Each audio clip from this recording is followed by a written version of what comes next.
Kill her over here. Do another video on high school life. I'm getting married. He's getting married.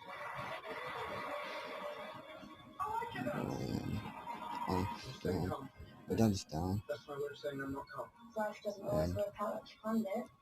I like Yeah. you. 2 people think this is watching. Yeah. This is the place. Like something. Hey Dad, when are you gonna go to bed?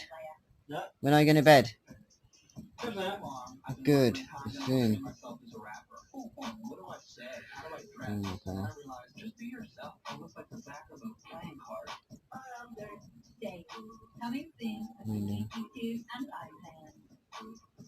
What? Mannequin's all sexy again. Mannequin's policy hanging out, which I count as win. Panic stations. Too much boobage. That's a different show, isn't it? I feel like I'm looking in the mirror here, Ali. The Great British Sewing Bee. Tonight at 9 on BBC One and iPlayer. I just want to show you this pic thing. You can do this. Yep. Drive the car into a building. Well, this is a secret, so I'm not going to show you, but I'm going to keep talking. So, yeah, so, whatever. And,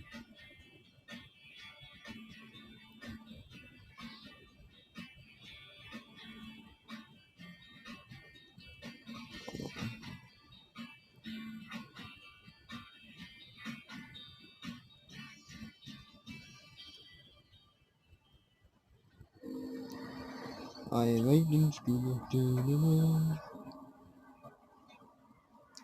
What?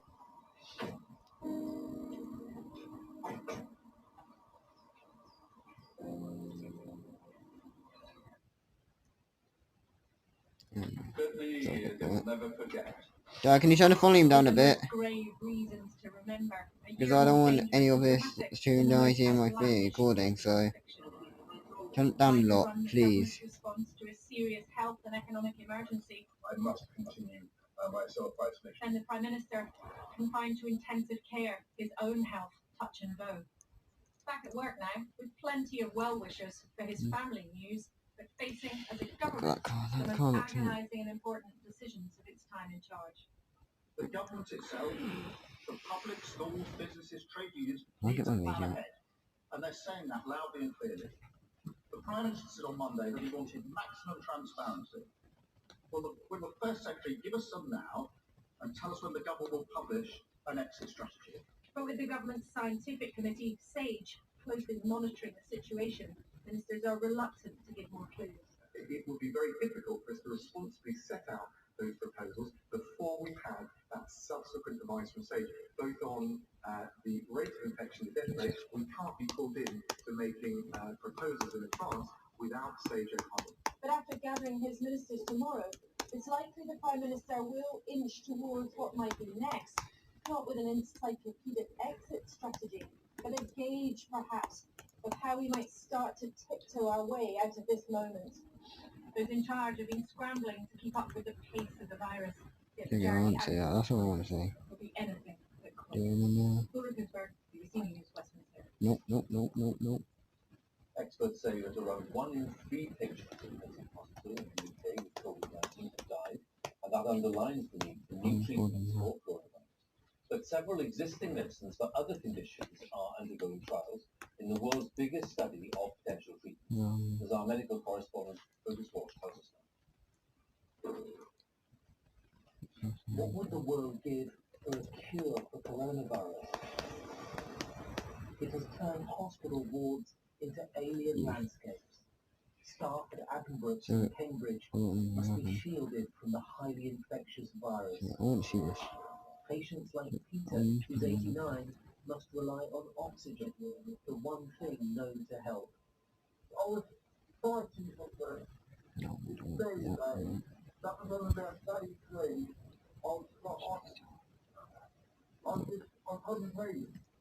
The toll on individuals and their families has been enormous.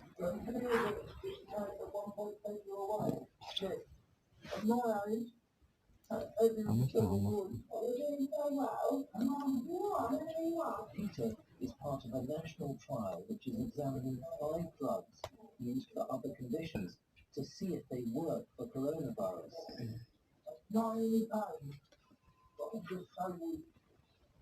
Until they get results, doctors have limited options. So it's extraordinarily difficult to watch a large number of patients get so incredibly unwell and know that we have no therapies anywhere in the world that are proven to be efficacious. Means that there's an urgent health need to do research in this space so that we can understand what treatments work and what don't. Drugs for HIV and malaria are being tried to see if they can help stop the virus replicating in the body. Other patients are being given treatments to reduce inflammation and dampen the immune system, which can go haywire. Jeff, who's 60, has had cancer. He can't shake off coronavirus after being infected 6 weeks ago. Twice I've been treated at chemo, twice I've had full remission, and the last one was only end last year. And then finally get this. He signed up for 2 clinical trials. What's the point of the hospital? They come for the physical thing, and nobody really knows what there is. Now, they probably got to help me, but it might help for the product behind me. The first results of the trials could come as early as June. It'll be here at the Big Data Institute in Oxford that the trial results will be analysed. In a little over a month, around 8,000 patients from nearly 170 hospitals throughout the UK have been enrolled in what is the biggest clinical study in the world into COVID-19 treatment.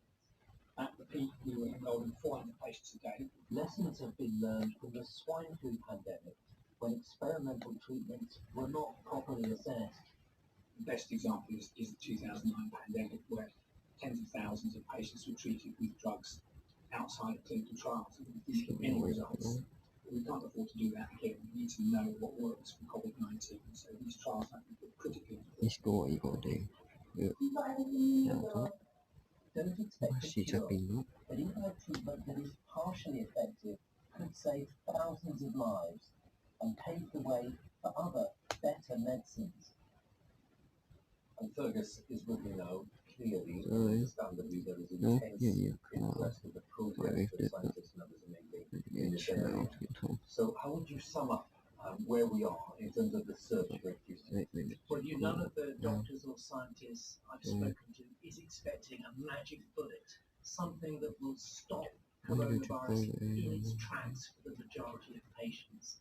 It's great that the trials are underway, but they are trialing drugs that will develop for other conditions. And what we should hope for, perhaps, is a moderate effect from those if they are successful. Say something that reduced mortality by 20%. It may not sound much, but in the UK that could save thousands of lives. Now in the US tonight there are some early results from an antiviral drug originally developed for Ebola, which are being inhaled, which seem to suggest that it's cut the duration of symptoms in patients with coronavirus from 15 to 11 days. It comes off the back of some other data that suggested it didn't work. And that's why these trials are so important. We've got to wait for them to come through in the coming months. And then, of course, we've got to wait for the dozens of vaccines that are in development. So it's going to be a long haul. Let's watch that medical correspondent. Well, there's more evidence today of the devastating impact that the pandemic is having on business and the economy. The retailer Next has warned that sales could drop by 40%. And Barclays Bank has reported a substantial drop in profits and said that the cost of people defaulting on loans could be more than £2 billion. Our economics editor, Faisal Islam, has this assessment. It is a corporate results season like no other. Grim forecasts for the economy coming to life in the accounts of our biggest companies, such as retailer Next, where store sales plunged 52% over the past 3 months, and the company acknowledged that Hi, Karen. time Right, Dad. before shopping returns to normal. When you got to turn everything off? Yeah. So that's, I've been 10 minutes in my video. You're downstairs.